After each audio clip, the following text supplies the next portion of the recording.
လူသွားမယ်လို့ဟုတ်တယ်အလူဆိုတော့ဘယ်ကအလူရှိလို့တော့ရွှေဖန်းရွာမှာအလူရှိတယ်လေဩရွှေဖန်းရွာကအလူရှိတယ်လားဟုတ်ပါအဲ့ဒီအလူကြတော့အလူတကာကြီးကဘယ်သူတွေတုံးအလူတကာကြီးကဦးဝင်းနဲ့ဦးတဲ့ဩဦးဝင်းနဲ့ဦးဟုတ်ပါဗျာအလူမကြီးကဘယ်သူတွေဒေါ်တင်မဦးဒေါ်တင်မဦးဟုတ်တယ်သူတော်မင်္ဂလာပွဲကြီးဟုတ်တယ်စီရီကားကားတဲ့ကျင်းပကြတာအမတန်စီကားတယ်ဒီကွာအဲ့ဒါဆိုရင်ငါလည်းလိုက်အောင်မယ်ဟာဒီဘကဒီတိုင်းတော့မလိုက်ချင်ဘူးဘယ်လိုလိုက်မှာလဲအာမေဒီတိုင်းကျတော့ပြေးလို့ငါဆိုင်ကယ်နဲ့လိုက်ချင်တာဟဲ့ဒီဘ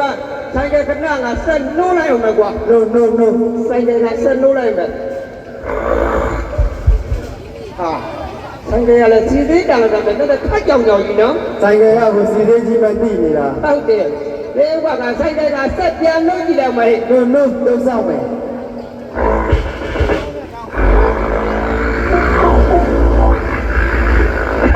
အာညပါလေတော့တိုင်ကြလေရတော့အလူအိမ်ကျတော့ရောက်လာပြီဟုတ်လားဟာမင်းအလူသလိုပြောမယ်ဆိုင်းလို့ပါတော့ပါသလားပါတာပေါ့ဆိုင်းပါသလားပါတယ်သူဆိုင်းတော့ရွှေခမ်းရွာမျိုးဆက်ဖြစ်တန်တုံးဂီတာဆိုင်းပါတယ်လေတန်တုံးဂီတာဆိုင်းတယ်အဲ့ဒါဆိုလို့ရှိရင်မင်းနဲ့ငါနဲ့ရတော့ခတ်တီတဲ့သူတို့အခွဲ